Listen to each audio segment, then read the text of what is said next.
पिछले एपिसोड में हमने देखा था कि किंचन सेट के बाहर जो सिटी थी वहां पर अचानक से ही बहुत सारे मॉन्स्टर का हमला शुरू हो चुका था। वो मॉन्स्टर समुद्र से बाहर निकलकर लोगों की जान लेने की कोशिश कर रहे होते हैं। इस वजह से किंचन सेट से एक टीम बनाई गई थी जो टीम मॉन्स्टर का खात्मा करेगी। उस टीम के अंदर शनलॉ भी शामिल था। सभी ने मिलकर वहां पर मॉन्स्टर के साथ फाइट शुरू कर दी थी। इस फाइट में उनकी जीत तो होती है, लेकिन शनलॉ की हालत बहुत ज्यादा खराब हो चुकी थी। किसी को समझ नहीं आता कि अचानक से शनलॉ को हो क्या गया। शनलॉ की खबर मिलते ही जेनरेन बहुत ज्यादा परेशान हो जाता है कि कहीं वो ठीक होगा या नहीं होगा। इसलिए वो डिसाइड करता है कि वो सिटी में जाएगा। शनलॉ से मिलेगा तो नहीं, लेकिन बस जांच करने की कोशिश करेगा कि असल में उसके साथ क्या हुआ। जिसके बाद यहाँ से ये एपिसोड शुरू होता है। तो इस एपिसोड की शुरुआत में जेनरेन और सिस्टर जाओ दोनों शेनमू पीक को छोड़कर सिटी की तरफ बढ़ रहे थे, जहाँ पर कल रात मॉन्स्टर का हमला हुआ था। रास्ते में सिस्टर जाओ जो होती है वो जेनरेन से कह रही थी कि देखो झूठ मत कहना, मुझे पता है कि तुम यहाँ पर उसी चीज की जानकारी निकालने के लिए आए हो ताकि पता चल सके कि शनलॉ के साथ क्या हुआ है। क्यों, सच कह रही हो ना मैं? जिस पर जेनरेन कहता है कि हाँ बिल्कुल तुम सच कह रही हो, लेकिन अब तुम मुझे बताओ कि तुम्हारा मेरे साथ आने का क्या मतलब था। तुम तो बिल्कुल जिद पे अड़ गई थी कि तुम्हें यहाँ पर आना ही आना है, तो अब तुम अपनी वजह बताओ। सिस्टर जाओ कहती कि मेरी वजह यहाँ पर एक छोटी सी है। तुम्हें तो वो बंदा पता ही होगा जिसने थंडर सोल वुड को चुराना था और उसके आरोप में उसकी जान चली गई। तो मैंने सुना है कि ना इस सिटी के अंदर एक ऑक्शन हाउस है। ऑक्शन हाउस का जो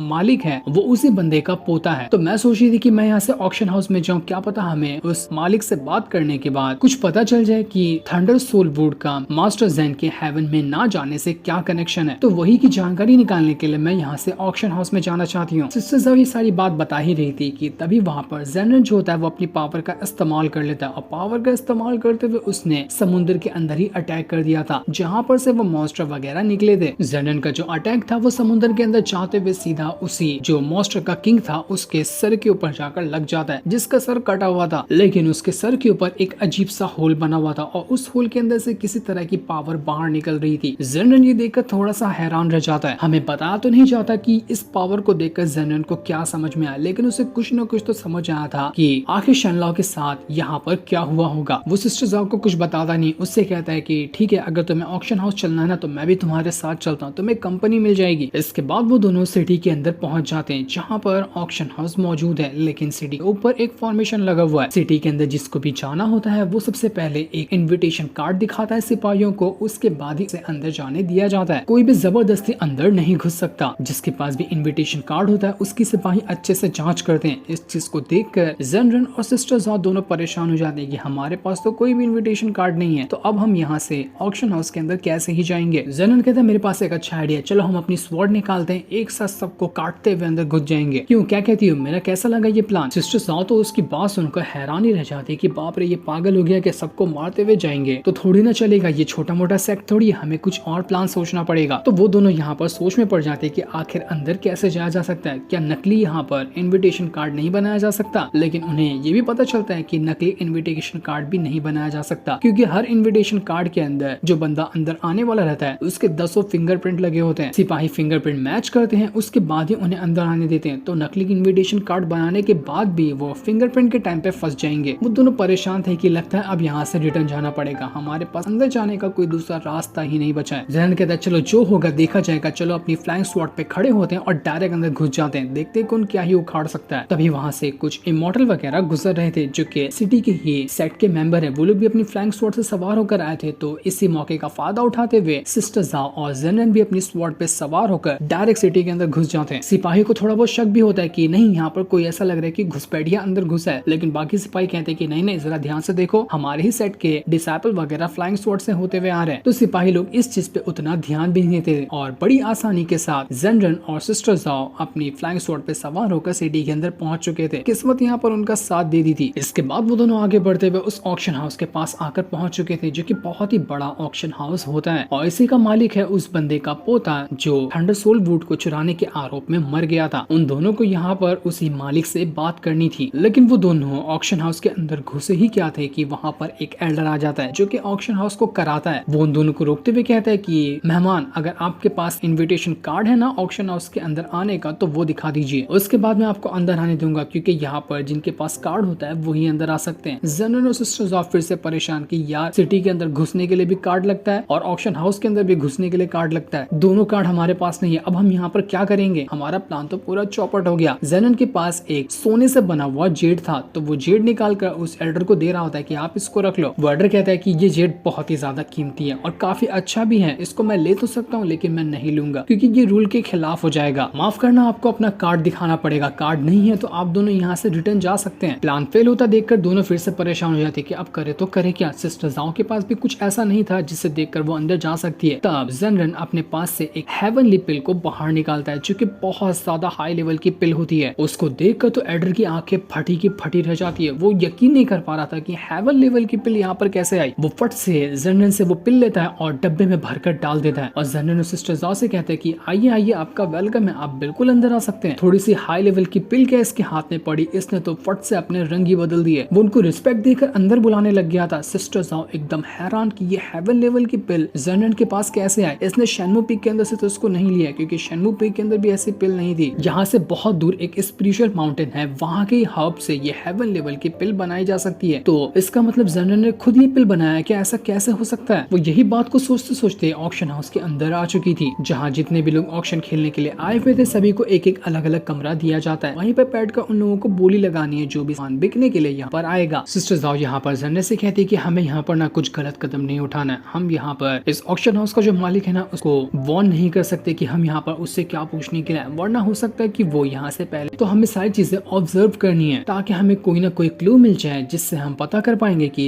मास्टर जेन हेवन में क्यों नहीं जा पाए थे। और इस बात का भी ख्याल रखना है कि किसी को हमारे पर शक ना हो कि हम किस प्लान से यहाँ पर आए हैं। इसके बाद जैसे ही ऑक्शन शुरू होता है वहाँ पर किसी तरह के हर्ब को लाया गया था। वो हर्ब का रिफ्लेक्शन जितने भी यहाँ पर ऑक्शन खेलने के लिए लोग आए थे सबके कमरे में दिखाई दे रहा होता है। वैसे ही जाओ और जेनन के कमरे में भी वो दिखाई दे रहा था। उसकी कीमत होती है 100 स्पिरिचुअल स्टोन। उन हर्ब्स को देखकर तो जेनन कहता है तो बड़ी यूजलेस चीज है, तो एकदम मामूली सा काम है, इसके लिए लोग इतने पैसे क्यों देंगे। सिस्टर जाओ भी हैरान थी कि ऐसे तो हम कहीं पर भी जाकर आसानी से तोड़ लेंगे, ये इतने खास भी नहीं है और इसकी कीमत तो देखो 100 स्पिरिचुअल स्टोन, इन्हें रिफाइंड करना भी 2-4-5 मिनट का ही काम है। जेनन कहता है कि मेरे ख्याल से ना ये सारी चीजें ऐसे लोग लेते होंगे जो लोग कल्टीवेटर नहीं है। जैसे कुछ अमीर लोग रहते हैं ना लेकिन वो लोग कल्टीवेशन नहीं करते, तो वो अपनी शान बढ़ाने के लिए इस तरह की चीजों को महंगे दाम में खरीद लेते होंगे। हमारे लिए तो ये बिल्कुल यूजलेस चीज है लेकिन उनके लिए ये अच्छी शान वाली चीज होती होगी। इसके बाद वहाँ पर हार्ट रिफाइनिंग पिल को लाया जाता है। ये हार्ट रिफाइनिंग पिल बहुत ज्यादा कमाल की चीज होती है और उसकी स्टार्टिंग प्राइस भी 1000 स्पिरिचुअल स्टोन थी। लेकिन तभी वहाँ पर एक मॉन्क आता है जो कि गोंगचेन टेम्पल का मॉन्क था। वो यहाँ पर आने के बाद सारे के सारे लोग जो ऑक्शन खेलने के लिए आए हुए थे उनसे रिक्वेस्ट कर रहा होता है कि देखिए मैं एक मॉन्क हूँ और लोगों का इलाज वगैरह भी करता हूँ, ऐसे लोगों का इलाज करता हूँ जिनके ऊपर डीमन वगैरह ने कब्जा कर लिया हो। डीमन के ऊपर से कब्जा हटाने के लिए ये हार्ट रिफाइनिंग पिल जो है ना उसकी बहुत ज्यादा जरूरत पड़ती है। तो मैं आप लोगों से ये रिक्वेस्ट करना चाहता हूँ कि आप लोग इस पर बोली ना लगाएं ताकि मैं इसे आसानी से खरीद सकूं। मैं इसका इस्तेमाल खुद पे तो नहीं करूंगा लेकिन लोगों की भलाई के लिए ही करने वाला हूं। तो अगर आपको ये मेरा काम पसंद आता है तो आप इस पे बोली नहीं लगाएंगे, जिस वजह से मैं इसे खरीद पाऊंगा। इस वजह से सारे के सारे लोग जो थे वो लोग धीरे धीरे करते हुए अपने आप को इस हार्ट रिफाइनिंग पिल से हटाने लगते। सभी कहते थे कि नहीं, हम बोली नहीं लगाएंगे, हम यहाँ पर मॉन्क की रिस्पेक्ट करते हैं और वो अच्छे काम के लिए ये पिल चाहते हैं तो उन्हें ये पिल मिल जानी चाहिए, हमें इसकी कोई जरूरत नहीं है। इस वजह से मॉन्क तो खुश हो रहा था लेकिन तभी एक कमरे से आवाज आती है कि नहीं, मैं तो इस पे बोली लगाऊंगा। ऑक्शन जो होता है वो रूल के हिसाब से होता है, किसी की मेहरबानी के हिसाब से नहीं। मुझे वो हार्ट रिफाइनिंग पिल पसंद आया तो मुझे वो किसी भी कीमत पर चाहिए। वो बंदा जेनवू पीक का एक एल्डर था। वो एल्डर सबके सामने कह देता है कि मैं किसी को भी ये हार्ट रिफाइनिंग पिल नहीं दूंगा क्योंकि मुझे इस पे नजर आ गई है तो ये चीज मैं ही लेकर रहूंगा। सारे लोग कहते हैं कि इसका जेनवू पीक तो उतना ज्यादा स्ट्रॉन्ग नहीं है, तो आखिर ये कैसे गोंगचेन टेम्पल के साथ झगड़ा करते हुए उनसे ये हार्ट रिफाइनिंग पिल लेना चाहता है, जबकि सारे लोगों ने गिव अप कर दिया कि वो मॉन्क को ही ये पिल देंगे। लेकिन ये बीच में टांग क्यों अड़ा रहा है। वो एल्डर कह रहा था कि मुझे यहाँ पर मेरे यंग मास्टर ने भेजा, उनको ये पिल चाहिए तो मैं कैसे भी करके ये पिल लेकर रहूंगा। मैं यहाँ पर किसी के ऊपर एहसान करने नहीं आया, मैं इसकी बराबर कीमत दूंगा और कीमत देकर मुझे ये पिल चाहिए। ऑक्शन कराने वाला एल्डर जो था वो भी वहाँ पर जेनवू सेट के एल्डर से रिक्वेस्ट कर रहा होता है कि आप पीछे हट जाओ, ये मॉन्क बहुत दूर से है और इनको अच्छे काम के लिए ही चाहिए ये पिल, तो मैं इनको देने के लिए तैयार हूँ, तो आप इस पे बोली नहीं लगा सकते। लेकिन वो एल्डर तो और ज्यादा गुस्सा हो जाता है कि तू यहाँ पर ऑक्शन कराने के लिए बैठा है कि चैरिटी करने के लिए बैठा हुआ है। तुझे ऑक्शन कराना है तो इज्जत से ऑक्शन करा, मैं पैसे दे रहा हूँ, मुझे ये पिल चाहिए। ये सुनकर तो ऑक्शन कराने वाला एल्डर भी गुस्सा हो गया था कि इसको बात करने की तमीज नहीं है, आखिर कैसे बात करता है ये। तो वही कमरे के अंदर जब जेनरेन ने हार्ट रिफाइनिंग पिल का नाम सुना था तो उसे एक चीज याद आती है। वो कहता है कि मेरे ख्याल से ना मास्टर जेन जब हेवन में जा रहे थे तो तुम्हें पता है वहाँ पर एक बहुत ही हाई लेवल का फॉर्मेशन बना था, वही फॉर्मेशन उन्हें वहाँ से हेवन में भेजता। लेकिन जहाँ तक कि मुझे लगता है ना कि वो फॉर्मेशन को बना बनाने में बहुत सारे मटेरियल लगते हैं। उनमें से एक मटेरियल ये भी है कि उसमें हार्ट रिफाइनिंग पिल भी लगता है, लेकिन उसमें थंडर सोल वुड नहीं लगता। इसी तरह के हार्ट रिफाइनिंग पिल हो गए और ऐसे ही मटेरियल लगते हैं, इनकी मदद से ही वो फॉर्मेशन बनाया जाता है। वो फॉर्मेशन भी मास्टर ज़ेन अकेले नहीं बना सकते थे, उसमें पूरी सेट की जरूरत पड़ती है। पूरा सेट मिलता है तो वहाँ पर वो फॉर्मेशन रेडी होता है। मेरा ख्याल ये जा रहा है कि किंशन सेट का ऐसा कोई बंदा होगा या कोई एल्डर होगा जिसने फॉर्मेशन बनाने के टाइम कुछ ना कुछ मटेरियल उसमें से कम कर दिए, ताकि वो फॉर्मेशन ना पूरी तरह से रेडी ना हो। वो फॉर्मेशन जब पूरा रेडी नहीं होगा तो 100% बात तय है कि जब मास्टर ज़ेन हेवन में जाने की कोशिश करेगा तो वो उसको हेवन में नहीं भेजेगी, बल्कि फॉर्मेशन खराब होने की वजह से वो उसकी जान तक ले सकती है। ये सुनकर सिस्टर जाओ भी हैरान हो जाती है कि ऐसा कौन हो सकता है किंशन सेट के अंदर जो मास्टर ज़ेन का इतना बड़ा दुश्मन हो। आखिर वो ऐसा कैसे कर सकता है? मास्टर ज़ेन ने 3000 साल तक की मेहनत की थी हेवन में जाने के लिए, और उनकी मेहनत को ऐसे ही बर्बाद किसने कर दिया होगा? एक बार मुझे वो इंसान मिल जाए जिसने फॉर्मेशन में कुछ छेड़खानी की थी तो मैं उसको जिंदा नहीं छोड़ूंगी। और हाँ, ये तो तुम बात कह रहे हो ना कि फॉर्मेशन में कुछ गड़बड़ होगी, उस चीज पे मुझे डाउट पहले भी लगा था, क्योंकि जब मास्टर ज़ेन हेवन में जाने वाले थे और उनका फॉर्मेशन खत्म हुआ था तो मैं सबसे पहले वहां पर गई थी ये देखने की वो उस हेवन में सही से पहुंचे भी या फिर नहीं। लेकिन जब तक मैं वहां पर पहुंची, वहां पर से हर एक चीज को खत्म कर दिया गया था। कोई नामो निशान नहीं था कि यहाँ पर फॉर्मेशन बना भी है या फिर नहीं है। मानो कि कोई ऐसी चीज वहां पर थी जिसको फट से छुपा दिया गया और ऐसे ही उसको मिटाया गया ताकि किसी को पता ही ना चल सके। मुझे वहां पर कोई सबूत ही नहीं मिला। उसी टाइम मुझे शक हुआ था कि यहाँ पर कुछ न कुछ तो ऐसा हुआ है जिसको छुपाया गया ताकि दुनिया की नजरों में ये बात ना आए। तो तुम्हारा शक भी मुझे बिल्कुल सही लग रहा है कि कोई ना कोई ऐसा था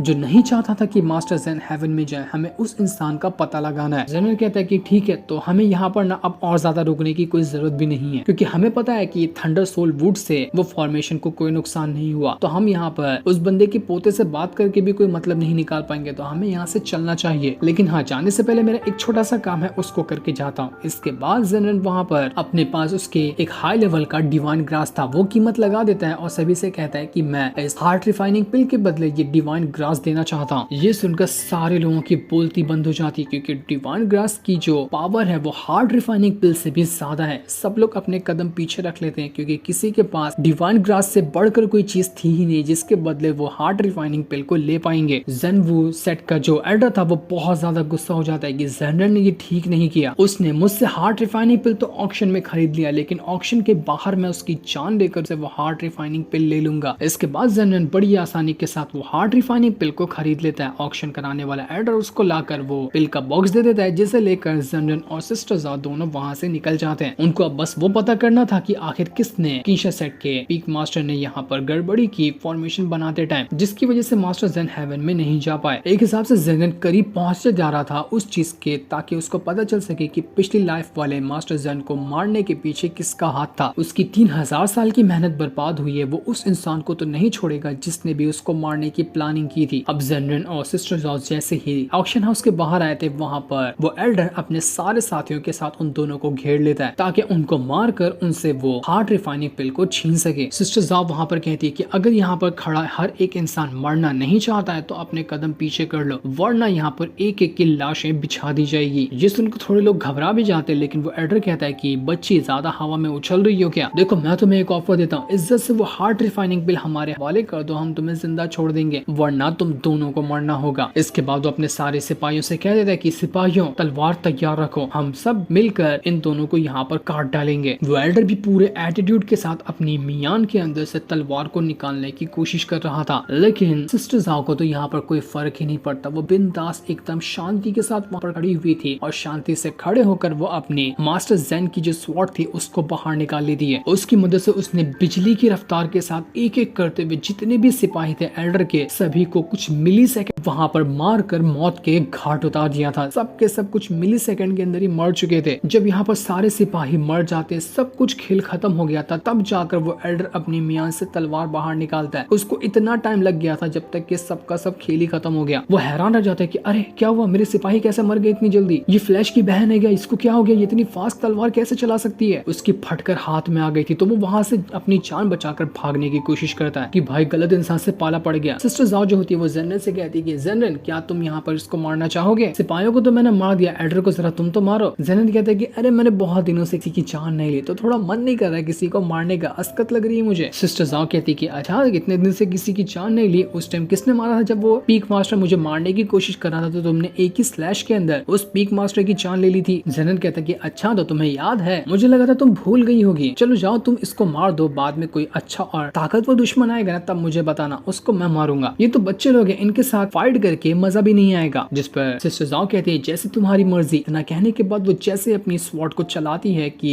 जो एडर उड़कर जा रहा था वो हवा में ही चीथड़े बनकर खत्म हो जाता है। जेनन एकदम हैरान रह गया था। वो कहता है अपने मन के अंदर कि यार जब मैं अपने पिछले लाइफ के अंदर ये वाली स्वॉर्ड चलाता था तो उस टाइम ये इतनी ज्यादा स्ट्रॉन्ग नहीं थी, लेकिन अब देखो तो इसको सिस्टर जाओ के हाथ में जाते साथ ये इतनी ज्यादा कमाल की हो गई। मुझसे धोखेबाजी कर रही थी कि ये स्वॉर्ड या इस स्वॉर्ड को भी सिस्टर जाओ पसंद आ गई, बड़ी कमाल की बात है। इसके बाद सिस्टर जाओ अपनी स्वॉर्ड के अंदर से पावर निकालते हुए जितने भी लोग को यहाँ पर उसने मारा था सबकी लाश को जलाकर राख कर देती है ताकि यहाँ पर नामो निशान खत्म हो जाए कि यहाँ पर किसी की जान गई थी। जेनन सोच रहा होता कि अरे यार हाँ, मुझे अब याद आया कि इस वर्ल्ड में किसी को मारते हैं ना तो उनकी लाशें ठिकाने पे लगानी पड़ती है वरना बुरा फंस जाते हैं, जैसे कि मैं पिछली बार फंसते फंसते बचा था। इसीलिए जल्दी किसी को मारने का मन नहीं करता, मारो और उसकी लाश भी ठिकाने लगाओ। कितना झंझट वाला काम है। दूसरी तरफ हम उसी मॉन्क को देखते हैं जिसको जेनन ने लाकर वो हार्ट रिफाइनिंग पिल दे दिया था। जेनन ने वो पिल को सिर्फ मॉन्क के लिए ही खरीदा था। इस चीज से वो मॉन्क बहुत ज्यादा खुश हो जाता है कि अरे वाह, ये कितना अच्छा बंदा था, इसने मुझे ये हार्ट रिफाइनिंग पिल लाकर दे दिया, मुझे कोई कीमत भी देनी नहीं पड़ी और इसने खुद के डिवाइन ग्रास को दाव पे लगाकर इसे खरीदा और लाकर मुझे ऐसे ही फ्री में दे दिया। बहुत अच्छा इंसान था ये। उम्मीद करता हूँ कि फ्यूचर में हम दोनों वापस से कभी मिलेंगे। वो दोनों यहाँ पर खुशी हो रहे थे कि तभी सेर का जो इस सिटी के अंदर मौजूद है उसका मिनिस्टर पहुंच जाता है। वो अपने सिपाहियों के साथ यहाँ पर आया हुआ था। वो यहाँ पर आकर कहता है मॉन्क से कि आपको पता है ज़ेन्वु पीक का एल्डर जितने भी साथियों के साथ यहाँ पर आया था ना, सब के सब यहाँ पर अचानक से ही गायब हो गए। जासूसों का कहना है कि उनकी जान चली गई और ऐसे मारा गया है कि उनका नामो निशान तक नहीं मिल रहा। तो मैं यहाँ पर आपसे पूछने के लिए आया हूँ कि आपको किसी के ऊपर शक है कि कोई उन लोगों को मार सकता है। मैंने लिस्ट निकाली ना तो मुझे दो लोगों के बारे में पता चला कि एक लड़का और एक लड़की है जिन्होंने हैट पहना हुआ था। वो घुसपैठ की तरह से सिटी के अंदर घुसे थे और वो लोग यहाँ से जा भी चुके। तो अगर आपको वो दोनों दिखाई देते हैं ना तो उसके बारे में हमें बताना, हम लोग उसके पीछे पड़े हुए हैं। मॉन्क यहाँ पर साफ साफ झूठ कहता है कि तुम्हें क्या लगता है कि वो दोनों यहाँ पर आएंगे? यहाँ पर क्यों आएंगे? मेरा उनसे क्या लेना देना है? तुम मुझ पे शक कर रहे हो क्या? मॉन्क पे शक कर रहे हो? मैं कभी झूठ नहीं कहता। ये सुनकर मिनिस्टर कहता है कि नहीं नहीं मॉन्क, आप तो गुस्सा हो गए। मैं कहाँ कह रहा हूँ कि आप झूठ कह रहे हो। अगर आपको वो दोनों बंदे कभी दिखाई देना, एक ने व्हाइट और एक ने लाल कपड़े पहने और बड़ी वाली सामुराई हैट पहनी है, तो उनकी जानकारी मुझे लाकर दे देना। हम लोग चलते हैं, यहाँ पर मैटर बड़ा ना हो जाए, इसलिए जल्द से जल्द इस मैटर को शांत भी करना है। इतना कहने के बाद मिनिस्टर वहाँ से जा चुका था। उसके जाने के बाद मॉन्क जो उनका एक छोटा सा डिसाइपल होता है उससे कह रहे होते हैं कि